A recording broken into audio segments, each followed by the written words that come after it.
जैन साथियों, आज हम लोग करने वाले हैं आर्मी जीडी के लिए ये पेपर। ठीक है, इसमें आपको मिलेंगे 50 क्वेश्चन, लेकिन 50 क्वेश्चन में मैंने आज जो कवर किया है 30 क्वेश्चन मैंने कवर किया है इसमें। और ये पार्ट 1 कहलाएगा, पार्ट 2 इसके जस्ट बाद ही आ जाएगा। पार्ट टू में जो आपका होगा रीजनिंग और मैथ होगा। ठीक है, तो इस वीडियो को पूरा देखें। और मैं इसमें एक चीज़ आपको एनालाइज ये करूंगा, अगर आप 30 क्वेश्चन में से अगर आप 20 प्लस क्वेश्चन आप कम से कम 20 अगर क्वेश्चन आप आंसर दे पा रहे हो आप, तो आपका समझ लो आपका तैयारी जो है एक अच्छा लेवल पे चल रहा है आपका तैयारी। और आप कुछ और आपको मेहनत करने की ज़रूरत है। और इससे कम अगर है तो आप स्टडी करें, बहुत ज़्यादा स्टडी करें आप। ठीक है, तो आप देखिए 20 से आपका कम नहीं होना चाहिए आपका। जैसे कि मैं आपको आंसर करवाऊंगा, तो आंसर से पहले आपको आंसर पता रहेगा, तो आंसर आप अपने नोटों में नोट करते रहें आप। ठीक है, और मुझे बताएं कमेंट करके जो आपका इसमें आंसर कितना सही इसमें से हुआ है। ठीक है, और ये क्वेश्चन जो है आर्मी के जेडी एग्जाम में क्वेश्चन पूछा गया है। और या फिर आर्मी के जो भी आप पेपर तैयारी कर रहे हो आप, चाहे टेक्निकल कर रहे हो या फिर आप क्लर्क का कर रहे हो, आपको सभी में आपको हेल्प करेगा। ठीक है, तो चलिए मैं स्टार्ट करता हूँ आज का ये क्वेश्चन। और आज अपने नोटबुक में नोट करते रहें कितना आपका सही होता है, कितना सही होता है आप मुझे कमेंट करके जरूर बताना। साथ साथ मैं अलग से जूम ऐप पर क्लास करवाता हूँ आर्मी एग्जाम के लिए। ठीक है, तो आर्मी एग्जाम के अगर कोई अगर पेड कोर्स लेना है आपको, तो आप मुझे 8210718211 पे मुझे आप व्हाट्सएप करें। ठीक है, तो आर्मी के एग्जाम के लिए मैं पेड क्लास चलाता हूँ, जूम ऐप चलाता हूँ। ठीक है, ये क्लासेस जो होते हैं यूट्यूब पर नहीं आते हैं। ठीक है, तो आप क्लास ज्वाइन करना है, आप मुझे इन नंबर पे मुझे आप कॉन्टैक्ट करें। ठीक है, चलिए सबसे पहला जो आज का ये क्वेश्चन है, निम्न में से खालसा पंथ का संस्थापक किसे माना जाता है। देखिए आपके पास 4 ऑप्शन है। मैं क्वेश्चन अब दोबारा बोल रहा हूँ, निम्न में से खालसा पंथ का संस्थापक किसे माना जाता है। पहला ऑप्शन है गुरु नानक देव, गुरु अर्जुन देव, गुरु गोविंद सिंह, गुरु अंगद। तो इसका आंसर हो जाएगा ऑप्शन नंबर सी हो जाएगा, गुरु गोविंद सिंह। देखिए गुरु गोविंद सिंह ने क्या करा था, तो खालसा पंथ की स्थापना उन्हीं ने किया था। अब देख लो, इसमें एक पॉइंट आपको नोट करने की आपको ये जरूरत है कि देखो इसकी स्थापना कब हुआ था, यानी खालसा पंथ का स्थापना कब हुआ था। कभी कभी आपको ये क्वेश्चन पूछ देगा कि खालसा पंथ का स्थापना कब हुआ था, तो नोट कर लीजिए खालसा पंथ का स्थापना 1699 में इसका हुआ था। किसके द्वारा हुआ था, तो ये हुआ था गुरु गोविंद सिंह के द्वारा किया गया था। चलो अगला जो क्वेश्चन है आज का, भारत का सबसे लंबा बांध हीराकुंड बांध किस नदी पर बना हुआ है। देखिए भारत का सबसे लंबा बांध जो है, ठीक है, वो कौन सा है, तो हीराकुंड बांध है। आपको ऐसा भी क्वेश्चन आ सकता है कि भारत का सबसे लंबा बांध कौन सा है, तो आप आंसर इसका क्या देंगे, तो हीराकुंड बांध। अब यहाँ बोल रहा है किस नदी पर स्थित है, तो आपका ऑप्शन हो जाएगा महानदी, गंगा, सतलुज और कावेरी। तो इसका आंसर हो जाएगा ऑप्शन नंबर ए, महानदी हो जाएगा। तो हीराकुंड बांध किस नदी पर है, तो ये महानदी पर है। ये कहाँ है, ये कहाँ है, ये आपका कौन से राज्य में स्थित है, ये आपका राज्य में है उड़ीसा में स्थित है, हीराकुंड बांध स्थित है। ठीक है, इसकी लंबाई कितनी है, इसकी लंबाई है 15 किलोमीटर है। कितना है, 15 किलोमीटर है इसका लंबाई। ठीक है, अगला जो क्वेश्चन है आज का, भारत की सबसे लंबी दूरी तय करने वाली रेलगाड़ी कौन सी है। भारत की सबसे लंबी दूरी तय करने वाली रेलगाड़ी कौन सी है। पहला है अवध एक्सप्रेस, दूसरा है विवेक एक्सप्रेस, तीसरा है शताब्दी एक्सप्रेस, चौथा है इनमें से कोई नहीं। तो आपका आंसर इसमें से क्या हो जाएगा, इसका आंसर है correct answer, answer number B, यानी विवेक एक्सप्रेस। ये कौन सा है, तो विवेक एक्सप्रेस। विवेक एक्सप्रेस जो है सबसे लंबी दूरी तय करने वाला भारत का रेलगाड़ी है, विवेक एक्सप्रेस है। ठीक है, अब देख लो ये कहाँ से कहाँ चलता है, तो ये चलता है डिब्रूगढ़ से। कहाँ से, डिब्रूगढ़। डिब्रूगढ़ कहाँ है, तो असम में पड़ता है। ठीक है, डिब्रूगढ़ से कन्याकुमारी तक ये चलता है। ठीक है, इसके टोटल लंबाई कितनी है, इसके यात्रा की लंबाई कितनी है, तो कितने किलोमीटर चलता है, 4263 किलोमीटर ये चलता है। ठीक है, तो अगर ये आपको वीडियो अच्छा लग रहा है तो आप लाइक ज़रूर करें। ठीक है, और कौन से एग्जाम के लिए तैयारी कर रहे हैं, वैसे तो एक क्लर्क का पेपर जीडी का पेपर है, आप कौन से एग्जाम की तैयारी कर रहे हैं आप मुझे कमेंट करके ज़रूर बताएं। ठीक है, और कमेंट करें और मुझे आप कमेंट में आपका नेम और सिटी मुझे ज़रूर बताएं। ठीक है, और मुझे साथ साथ ये भी बताएं कि आपका एग्ज़ाम कब होने वाला है। ठीक है, आप मुझे कमेंट जरूर करना है और वीडियो देखने के बाद शेयर जरूर कर देना। ठीक है, आप लोगों का शेयर हम लोगों को बहुत ज़्यादा हेल्प हो जाता है, लाइक करते हो तो बहुत अच्छा हम लोगों के लिए होता है। अगर वीडियो पसंद ना आए तो आप इसका डिसलाइक कर सकते हैं, कोई दिक्कत नहीं है, ठीक है। अगर इसमें कुछ सजेशन है तो आप मुझे कमेंट जरूर करें आप, ठीक है। चलो अगला जो क्वेश्चन है, विश्व का सबसे बड़ा मंदिर अंकोर वाट मंदिर, विश्व का सबसे बड़ा मंदिर कौन सा है, तो अंकोर वाट मंदिर है, ठीक है। अंकोर वाट मंदिर कौन सा है, तो ये कहाँ स्थित है, कहाँ स्थित है? ऑप्शन है श्रीलंका, म्यांमार, कंबोडिया या सूडान। इसका आंसर हो जाएगा कंबोडिया। तो कहाँ है, तो अंकोर वाट मंदिर कहाँ है, तो कंबोडिया में स्थित है अंकोर वाट मंदिर, ठीक है, कंबोडिया में स्थित है। ये क्या है, सबसे बड़ा लैंड एरिया में, सबसे बड़ा जमीन लैंड एरिया में ये मंदिर है, अंकोर वाट मंदिर है, ठीक है। इसका स्थापना कब हुआ था, इसका स्थापना हुआ था 1992 में, इसका स्थापना हुआ था। कब हुआ था अंकोर मंदिर, ये 1992 हुआ था। स्थापना बोले या फिर उसको जो रिन्यू किया गया था सबसे लास्ट में जो किया गया अभी, तो ये 1992 में किया गया था, ठीक है। चलो अगला जो क्वेश्चन है आज अगला, भारतीय झंडे के अशोक चक्र में कितने तिलियां होते हैं? देखिए हमारा जो तिरंगा है उसमें कितने तिलिये होते हैं, ठीक है। तो पहला ऑप्शन है 24, 18, 26 या फिर 32। देखिए आप जितना आपका आंसर सही हो रहा है आप नोट करते रहे और मुझे वीडियो के लास्ट में कमेंट करके जरूर बताना। और अगर आप लास्ट तक देख रहे हो तो कमेंट करके आप ये बता दो कि आपने सारा वीडियो देखा है। और वीडियो के लास्ट में कमेंट करके मुझे आप जय हिंद कर दोगे, अगर मुझे जय हिंद कर दोगे तो मैं समझ जाऊंगा कि आप वीडियो को पूरा वॉच करते हो आप, ठीक है। चलो भारतीय झंडे का सूत्र में कितना तिलिया होता है, तो इसका आंसर हो जाएगा ऑप्शन नंबर ए हो जाएगा। इसमें कितने तिलिया होते हैं, तो 24 तिलियां होते हैं। इसमें अब देखो झंडे में कौन कौन सा कलर होता है, तो झंडे में कौन कौन सा होता है? पहला होता है केसरिया, क्या होता है, केसरिया होता है, ठीक है। सफेद होता है और हरा होता है, क्या होता है, सफेद और हरा होता है, ठीक है। ये हमारे तिरंगे में अलग अलग पट्टी, 3 पट्टी होते हैं। पहला होता है केसरिया, सफेद और हरा होता है। इसमें कितने तिलियां होते हैं, तिलियां होते हैं 24। और ये इसका जो आपका जो अशोक चक्र होता है क्या, नीला होता है, क्या होता है, कैसा होता है, नीला होता है। इसमें कितने तिलियां होते हैं, तो इसमें तिलियां होते हैं 24 तिलियां होते हैं। अगला है अर्जुन पुरस्कार का संबंध किससे है? अर्जुन पुरस्कार का संबंध किससे है? देखो अर्जुन पुरस्कार का संबंध किससे है, तो ये है खेल से संबंधित है। कौन सा कहाँ है, किससे है, तो ये खेल से संबंधित है। अर्जुन पुरस्कार खेल के क्षेत्र में दिया जाता है, स्पोर्ट्स में दिया जाता है। चलो अगला है राज्यसभा का पदेन सभापति कौन सा होता है, ठीक है। देखिए राज्यसभा का पदेन सभापति कौन सा होता है, का ऑप्शन है आपके पास राष्ट्रपति, उपराष्ट्रपति, प्रधानमंत्री या फिर मुख्य न्यायाधीश। देखो सभापति का जो राज्यसभा का सभापति जो होता है वो कौन सा होता है, कौन होते हैं, तो वो होते हैं उपराष्ट्रपति होते हैं, ठीक है। कौन होते हैं, तो उपराष्ट्रपति होते हैं।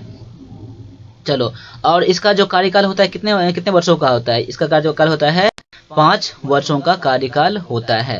कितने वर्षों का होता है इसका कार्यकाल, तो ये 5 वर्षों का होता है, ठीक है। और देखिए और उपसभापति का चुनाव कौन करता है? उपसभापति का चुनाव करता है उपराष्ट्रपति ही करते हैं, ठीक है। चलो अगला है अमरनाथ की गुफाएं भारत के किस राज्य में स्थित है? अमरनाथ की जो गुफाएं हैं भारत के किस राज्य में स्थित हैं? पहला ऑप्शन है महाराष्ट्र, दूसरा है मध्य प्रदेश, तीसरा है जम्मू कश्मीर, चौथा है उत्तराखंड, ठीक है। तो इसका आंसर हो जाएगा ऑप्शन नंबर सी हो जाएगा, जम्मू कश्मीर। अमरनाथ की गुफाएं कहाँ स्थित है, तो ये जम्मू कश्मीर में स्थित है। चलो अगला क्वेश्चन है अंतर्राष्ट्रीय न्यायालय कहाँ स्थित है? देखो अंतर्राष्ट्रीय न्यायालय कहाँ स्थित है, तो पहला जो ऑप्शन आपका है ये है न्यूयॉर्क, दूसरा है द हेग, तीसरा है लंदन, चौथा है पेरिस, ठीक है। तो इसका आंसर आप क्या दोगे, इसका आंसर दोगे आप ऑप्शन नंबर बी दोगे, द हेग है। अंतर्राष्ट्रीय न्यायालय मुख्यालय कहाँ स्थित है, तो द हेग में स्थित है, ठीक है। अब देखिए इसमें जितने सारे जो खर्चे होते हैं इसका खर्चा वहन कौन करता है? इसका खर्चा करता है यूएन करता है, यूनाइटेड नेशन करता है अंतर्राष्ट्रीय न्यायालय का खर्चा का वहन, ठीक है। चलो अगला जो क्वेश्चन है भारत मुख्य चुनाव आयुक्त की नियुक्ति कौन करता है? मुख्य चुनाव आयुक्त की नियुक्ति कौन करता है? इसका ऑप्शन है आपके पास राष्ट्रपति, प्रधानमंत्री, उपराष्ट्रपति, इनमें से कोई नहीं। देखो इसका जो चयन करता है जो मुख्य चुनाव आयुक्त का जो नियुक्त करता है कौन करते हैं? इनका नियुक्त करता है माफ कीजिए राष्ट्रपति करते हैं। कौन करते हैं? तो राष्ट्रपति करते हैं। कभी कभी क्वेश्चन आपको ये आ जाता है कि मुख्य चुनाव आयुक्त की कार्यकाल कितने वर्षों का होता है? कार्यकाल कितने वर्षों का होता है? देखिए इसका कार्यकाल जो होता है 6 वर्षों का होता है। कितने वर्षों का होता है? तो 6 ईयर का होता है इसका कार्यकाल। मुख्य चुनाव आयुक्त का कितने वर्षों का होता है? तो 6 वर्षों का होता है। लेकिन अगर 65 वर्ष उसका पूरा हो जाए, अगर 6 वर्ष पूरा अगर नहीं होता इस कार्यकाल, उसके पहले अगर 65 वर्ष पूरा हो जाता है तो उसका क्या हो जाएगा? कार्यकाल खत्म हो जाएगा। या दोनों में से पहले 6 वर्ष का कार्यकाल या फिर 65 वर्ष की आयु में जो पहले आएगा आपके, उसके बाद क्या हो जाएगा? इसकी ये क्या हो जाएगा? तो कार्यकाल खत्म हो जाएगा। चलो अगला क्वेश्चन है, लौंग का द्वीप किसे कहते हैं, किसे कहा जाता है? देखिए लौंग का द्वीप किसे कहा जाता है? लौंग का द्वीप कहा जाता है, आपका ऑप्शन जो है ऑस्ट्रेलिया, जंजीबार, ऐसा कहा जाता है, जांजीबार कहा जाता है। ठीक है, जांजीबार कहा जाता है। अगला क्वेश्चन ऑप्शन है न्यूजीलैंड या भूटान। देखिए तो क्या है, लौंग का द्वीप किसे कहा जाता है? तो जांजीबार को क्या कहा जाता है? ये लौंग का द्वीप कहा जाता है। ठीक है, अब देखो ये कहाँ पर है? तो ये ईस्ट अफ्रीका में है। कहाँ पर ये है? ईस्ट अफ्रीका में है। अफ्रीका में है। कहाँ पर स्थित है ये? तो ईस्ट अफ्रीका में स्थित है, लौंग का द्वीप स्थित है। ठीक है, अब ये कहाँ है? तो ये है तंजानिया के अंदर। कहाँ है? तंजानिया के अंदर। ठीक है, चलो अगला क्वेश्चन है, आईपीएल का संबंध किससे है? आईपीएल का संबंध किससे है? पहला ऑप्शन है क्रिकेट, दूसरा है हॉकी, तीसरा है फुटबॉल, चौथा है बैडमिंटन। अब देख लो इसका आंसर हो जाएगा क्रिकेट। आईपीएल का संबंध किस खेल से है? तो ये है क्रिकेट से है। तो आप मुझे कमेंट करके ये बताएं कि आईपीएल का फुल फॉर्म क्या होता है। आप मुझे कमेंट करके जरूर बताएं कि आईपीएल का फुल फॉर्म क्या होता है। ठीक है, मैं उम्मीद करूंगा कि अगर आप ये देख रहे हैं वीडियो तो आप मुझे कमेंट जरूर करेंगे आप। ठीक है, चलो अगले क्वेश्चन पे आ जाओ। अगला जो क्वेश्चन कह रहा है, भारत के प्रथम उपराष्ट्रपति डॉक्टर सर्वपल्ली राधाकृष्णन का जन्मदिन शिक्षक दिवस के रूप में मनाया जाता है। ये कब मनाया जाता है? ऑप्शन है 2 अक्टूबर, 5 सितंबर, 14 नवंबर या 12 जनवरी।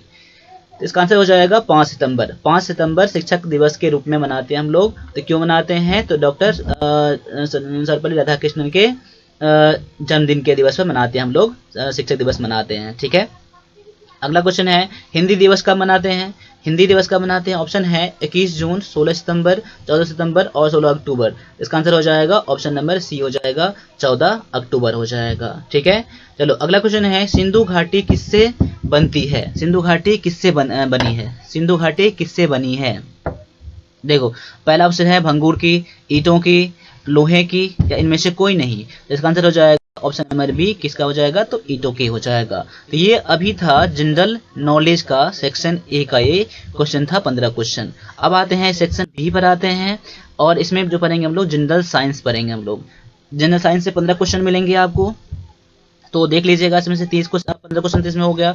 30 क्वेश्चन में से आप कितना आपका आंसर सही होता है। ठीक है, अगर वीडियो को अच्छा लग रहा है तो लाइक जरूर करें, आप लाइक जरूर कर लीजिए। आप चैनल पर पहली बार हैं तो चैनल को सब्सक्राइब भी आप जरूर कर लो। ठीक है, और घंटी का बेल जो है हमें दबा दो, तब जब भी मैं वीडियो अपलोड करूं या कुछ भी करूं तो यहाँ पर आपको नोटिफिकेशन से आपको मिल जाए।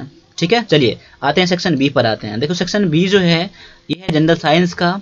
जैसे पहला जो क्वेश्चन है, एलपीजी का पूर्ण रूप क्या है? एलपीजी, एलपीजी का फुल फॉर्म क्या है?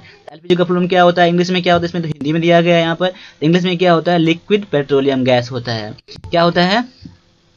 लिक्विड, एक मिनट रुक जाएं, लिक्विड, चलो मैं आपका एक बार लेके चलता हूँ आगे। लिक्विड पेट्रोलियम गैस ये आपका है, यानी कि लिक्विफाइड इसको बोलेंगे, liquefied petroleum gas, petroleum gas. ठीक है, लिक्विड पेट्रोलियम गैस, इसका हिंदी में आंसर हो जाता है द्रवित पेट्रोलियम गैस। इसका आंसर यही है। ठीक है, ऑप्शन तो आप आगे नहीं जाइए आप। ठीक है, चलो अगला क्वेश्चन है, उड़ने वाला स्तनधारी कौन सा है? उस उड़ने वाला ऐसा कौन सा जीव है जो स्तनधारी है और वो उड़ता है? ठीक है, तो ऑप्शन है उल्लू, एकेडिना, प्लेटिपस या चमगादड़। इसका आंसर हो जाएगा चमगादड़। चमगादड़ क्या है? स्तनधारी है और ये उड़ता है। ठीक है, तो आपका आंसर क्या हो जाएगा? ऑप्शन नंबर डी हो जाएगा। अगला जो क्वेश्चन है, निम्न में से कौन सा रक्त समूह सर्वाग्राही होता है? सर्वाग्राही रक्त समूह कौन सा होता है? इसका ऑप्शन है ए बी, ओ, ए या फिर ऑप्शन नंबर डी। इसका आंसर हो जाएगा ए बी हो जाएगा, यानी कि ऑप्शन नंबर ए हो जाएगा। यानी सर्वाग्राही रक्त समूह कौन सा होता है? तो ये ए बी होता है। ठीक है, ए बी होता है। और ओ को क्या बोलते हैं हम लोग? सर्वदाता बोलते हैं। सर्वदाता, यानी सभी को ये ब्लड दे सकता है, ठीक है। तो ओ को क्या बोलेंगे, सर्वदाता बोलेंगे, और ए क्या बोलेंगे हम लोग, सर्वग्राही रक्त समूह बोलेंगे। अगला क्वेश्चन पे आ जाओ। निमोनिया रोग शरीर के किस अंग को प्रभावित करता है? निमोनिया रोग शरीर के किस अंग को प्रभावित करता है? पहला ऑप्शन है तिल्ली, दूसरा है फेफड़ा, तीसरा है यकृत, चौथा है इनमें से कोई नहीं। देखिए, निमोनिया रोग जो होता है शरीर के किस रोग को, किस भाग को ये प्रभावित करता है? इस करता है फेफड़ा को, ऑप्शन नंबर बी को, ठीक है। ऑप्शन बी यानी फेफड़ा को ये प्रभावित करता है निमोनिया, ठीक है। अगला जो क्वेश्चन है, कांच को काटने में किसका प्रयोग किया जाता है? कांच को काटने में किसका प्रयोग किया जाता है? तो कांच को काटने में किसका प्रयोग किया जाता है? ऑप्शन है आपके पास ग्रेफाइट, प्लेटिनम, हीरा या फिर टंगस्टन। देखिए, इसका आंसर हो जाएगा ऑप्शन नंबर सी हो जाएगा, हीरा हो जाएगा। कांच को काटने के लिए किसका प्रयोग किया जाता है? तो हीरा का प्रयोग किया जाता है। अगला है, अस्थायी चुंबक किससे बने होते हैं? अस्थायी चुंबक किससे बने होते हैं? पहला ऑप्शन है एल्निको, इस्पात, रूबी या नरम लोहा। देखा, अस्थायी चुंबक जो बनता है ये बनता है इस्पात से। ऑप्शन नंबर बी आपका आंसर सही हो जाएगा। क्या हो जाएगा? तो इस्पात से बनते हैं।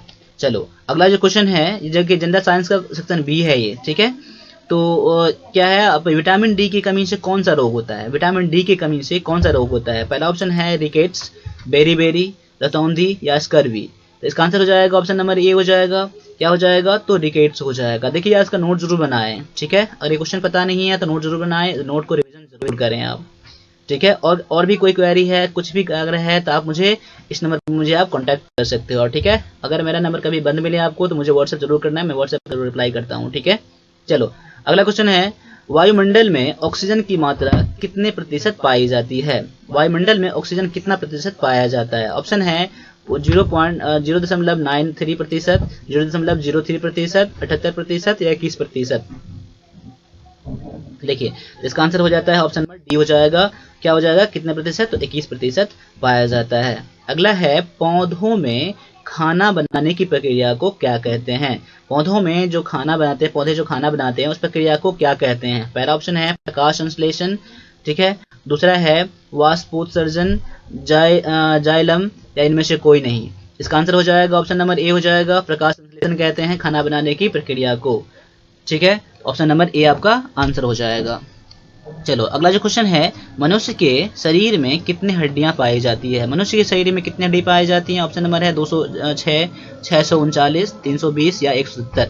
इसका आंसर हो जाएगा ऑप्शन नंबर ए हो जाएगा, 206 हड्डी पाए जाते हैं। लेकिन बच्चा जो होता है, न्यू बॉर्न बेबी जो होता है, उसमें कितने हड्डी पाए जाते हैं? तो 300 हड्डी पाए जाते हैं। लेकिन कहा जाता है आदमी में कितना हड्डी पाया जाता है? तो 206, ठीक है।